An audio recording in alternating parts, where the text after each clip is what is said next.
நமது வீடு நேயர்களுக்கு வணக்கம். நம்ம லைனப்பில் இப்போ ஒரு அருமையான வீட்டு மனையை தான் பார்க்குறோம். இந்த வீட்டு மனை எங்கே இருக்குன்னு பார்க்குறதுக்கு முன்னாடி நம்ம சேனலை சப்ஸ்கிரைப் பண்ணாதவங்க சப்ஸ்கிரைப் பண்ணுங்கள். பக்கத்தில் இருக்க பெல் ஐக்கானை கிளிக் பண்ணுங்கள். அப்போ தான் நம்ம போடக்கூடிய வீடுகள் எல்லாமே நம்ம நோட்டிஃபிகேஷனில் வரும்.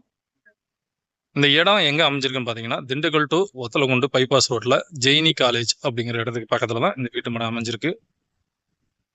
டிடிசிபி அப்ரூவ்டு ஃப்ளாட்டு ரெரா எல்லாமே இருக்குது. அது இல்லாமல் ட்ரைனேஜ் கட்டி கொடுத்துருக்குறாங்க. சோலார் லைட் வசதி வந்துடும். உள்ள பார்க் வசதி வந்துடும். இதை நம்ம வாங்கக்கூடிய அளவுகளில் இருக்குது. 1200 சதுர இடமும் இருக்குது, 1500 இருக்குது, 2000 இருக்குது. முக்கியமாக வந்து பைபாஸ் பக்கத்தில் ஸ்கொயர் ஃபீட் கம்மியாக வேணும்னு கேட்குறவங்களுக்கு வந்து இந்த லைனில் ஒரு 450, 550 அப்படிங்கிற ஸ்கொயர் ஃபீட்டில் இருக்குது. இதோட விலை என்னன்னு தெரிஞ்சுக்கணும்னா நீங்கள் வந்து கமெண்ட் பண்ணுங்கள். உங்களுக்கு விலையை வந்து நாங்கள் ஷேர் பண்ணுறோம். இடம் பார்க்குறதுக்கு வந்து வாகன வசதி உண்டு. வந்து இடத்த பாருங்கள், பார்த்துட்டு உங்களுக்கு தேவையான ஃப்ளாட்டை நீங்கள் புக் பண்ணிக்கலாம். இந்த இடம் வாங்குறதுக்கு உங்களுக்கு லோனும் நம்ம பண்ணி கொடுத்துருவோம். இடம் ப்ளஸ் வீடு கட்டுறதுக்கு லோன் ஆப்ஷனும் இருக்குது. நம்ம லோனும் செஞ்சு கொடுத்துருவோம்.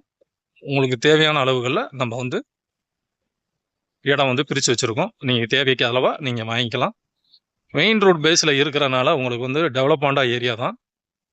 பஸ் வசதியெல்லாம் இருக்குது. மெயின் ரோடுக்கு பக்கமாகவே இது அமைஞ்சிருக்கு. இந்த ஆப்போசிட்டில் தெரியுதுனா ஜெயினி காலேஜ். இது பக்கத்தில் கவர்மெண்ட் காலேஜும் இருக்குது.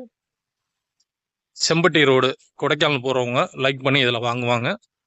அதனால் இப்போயே நீங்கள் இன்வெஸ்ட்மெண்ட் பர்பஸில் நீங்கள் வாங்கி போட்டால் ஃப்யூச்சரில் வந்து நல்லாயிருக்கும். வீடு கட்டணுன்ற பர்பஸில் வாங்கினாலும் பெஸ்ட்டாக இருக்கும். மேலும் தகவல் தெரியணும்னா கீழே இருக்க நம்பருக்கு கான்டாக்ட் பண்ணுங்கள். நமது வீடு சேனலை சப்ஸ்கிரைப் பண்ண அனைவருக்கும் நன்றி.